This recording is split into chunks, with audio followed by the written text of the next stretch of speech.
welcome to Sound Off with System One. I'm your host, Allie Hayes. I'm the Engagement and Events Marketing Manager here at System One.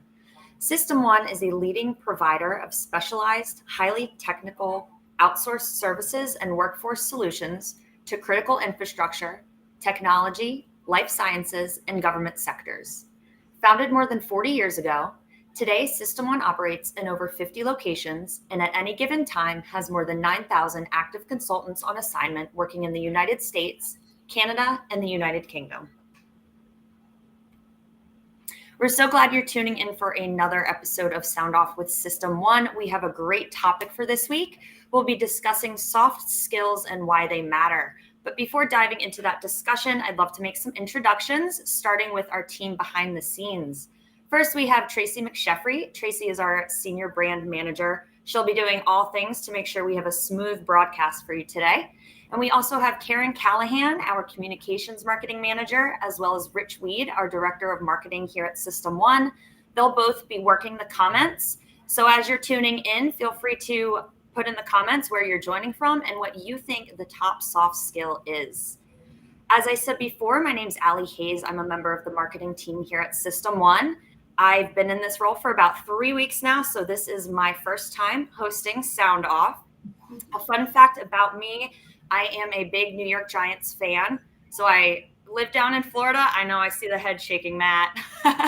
So born and raised in Maryland, but my dad is a Jersey boy through and through. So grew up a Mets and a Giants fan, and I'll actually be in Nashville next weekend for Giants season kickoff against the Titans. So nice. Fingers crossed for an early season win here. So next I'll throw it over to you, Matt. Could you introduce yourself, share a fun fact, and give us a hot job? Absolutely. Thanks, Allie. Welcome to the team. Excited to meet you officially next week. But Matt Ruby, Director of IT Services for System One here in Tampa, Florida. Been with System One over 3 years and 15 years in the industry. We support all of, actually, not just clients in the Tampa Bay area, but throughout Florida and the Southeast is a majority of where we're focusing on. Fun fact, since we're talking football season and kickoff. So I grew up in New Jersey, but my parents are from Pittsburgh. So I'm a Steelers fan. And now I know Steph. I love it. She's a Steelers fan. So that's fun. But I also married into a Florida Gators family. So had a grandfather, an uncle of my wife that played football at Florida. So I didn't really have a choice there once that started. So anyway, I'm excited for football season. Steelers, I'm a little nervous with a rookie quarterback, but anyway, it's fun to get football season kicked off again this weekend. Yep, absolutely. Oh, do you jot down? Sorry, hot job. Yeah, I'm sorry. I forgot. We're talking about football and I forgot about jobs. I have an awesome new opportunity in Central Florida. It's a cybersecurity engineer with a brand new client, large food service company based in Orlando, and it's it's hard to get all the details because they want a lot, and obviously go to the description and the link. But most important part are specifics in Splunk and Logarithm. They're looking for 5 years of experience within the cybersecurity and engineering realm. And then it is a hybrid role, so there's a little bit of flexibility to work from home 2 days a week, on site 3 days a week. This is a full-time role with all the benefits and bonuses included. So please reach out to me or my team at any time if you have any questions through LinkedIn or my email. I'm sure my contact information will be out there. But really excited to get this relationship going with the new client. So that's all I have for right now. Awesome. Thanks, Matt. Sounds like a great role. Again, all of Matt's contact information, as well as the information on this hot job, will be in the comments. You can always search this job and more opportunities with System One at jobs.systemone.com. Steph, let's head over to you. Can you share a little bit about yourself and then give us a hot job? Sure. So I'm Steph. I'm also in the Tampa, Florida area, born and raised here, and a Steelers fan.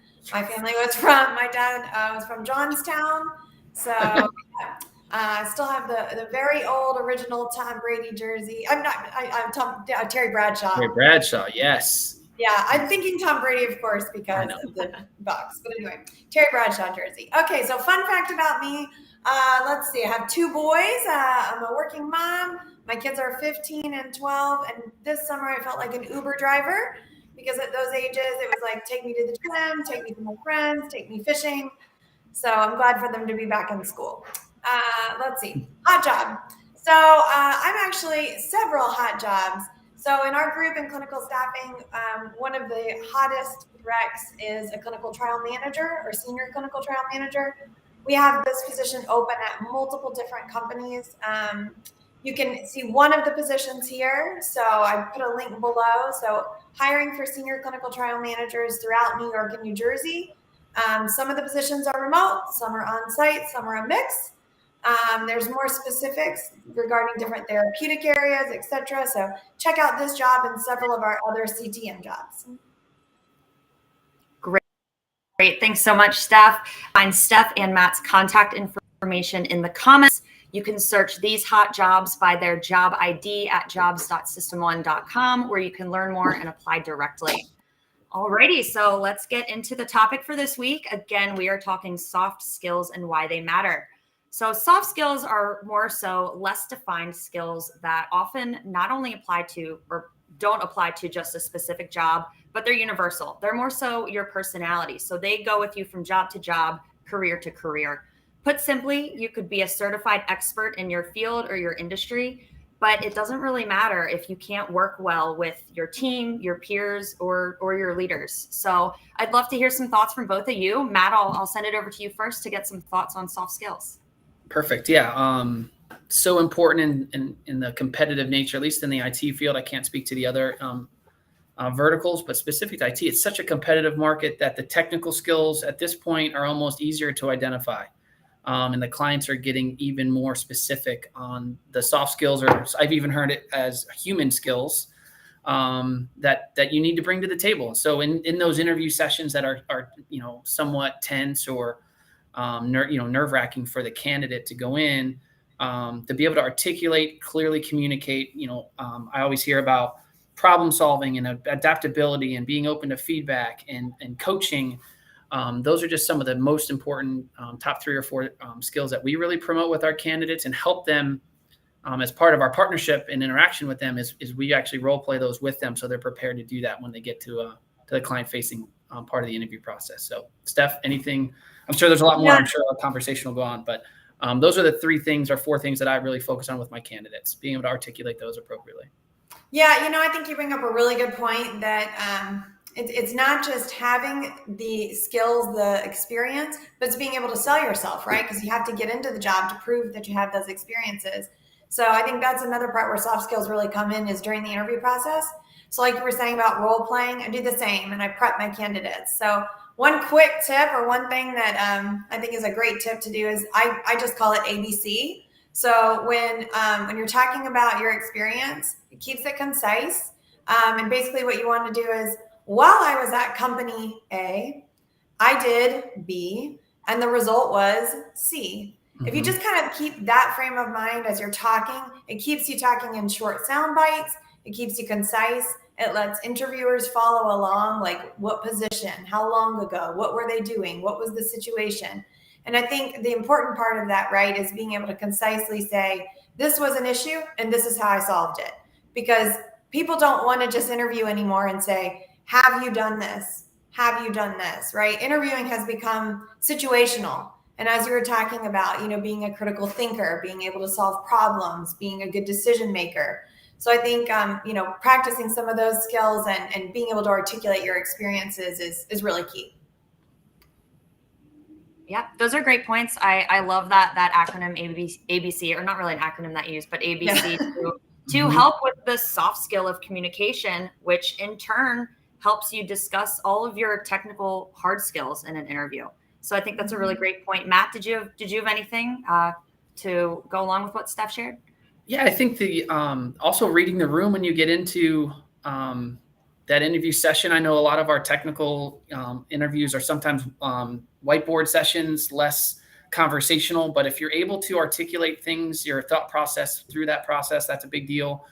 But again, it's just so important to be able to articulate and not just try to off the cuff. You have to be prepared. And I think that's the most important part when people working with me or working with my team throughout the last 3+ years is really the preparation that goes into the game setting. We're talking about football, right? You practice a lot before you go into the game. They don't just show up on Saturday or Sunday and play. So rehearsing it over and over again, just to be audible ready is a term that we use. Mm-hmm. It just comes out clear. It comes out concise, Steph, to your point.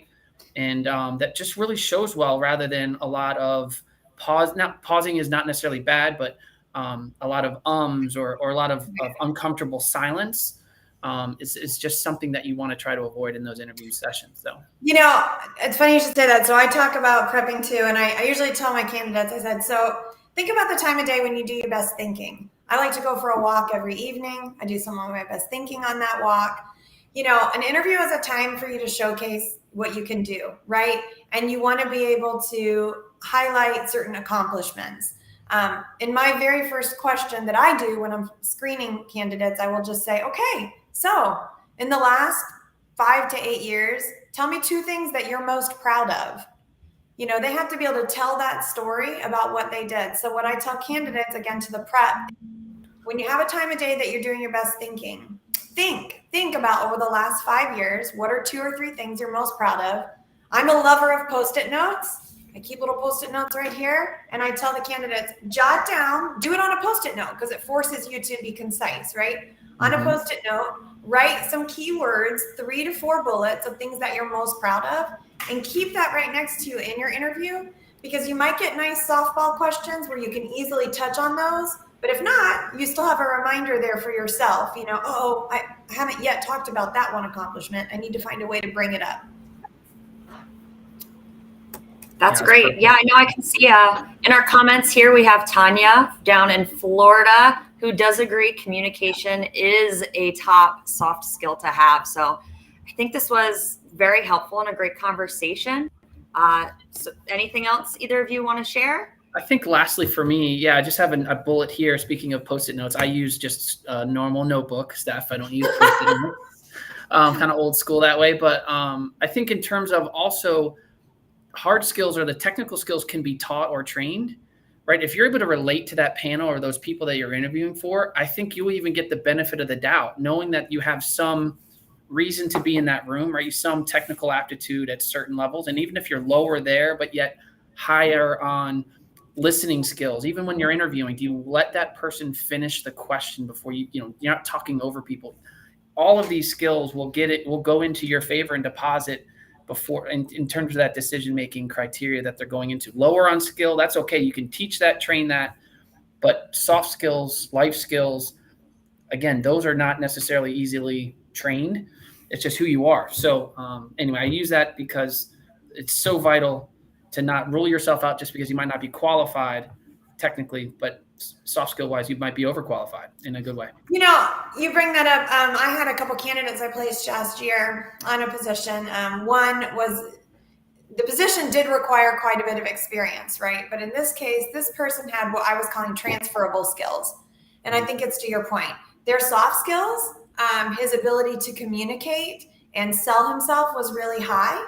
And so what we used is, okay, while you may not have done exactly this, let's look at things that you have done that are similar that we're going to call transferable skills and how we're going to sell that, right? So again, it goes to your coaching and preparedness, but kind of like also to the point of if you're a little light on the exact experience, as long as you know how to say, I've done something similar and I believe this sets me up for success with a little bit of training. Let me draw a parallel for you.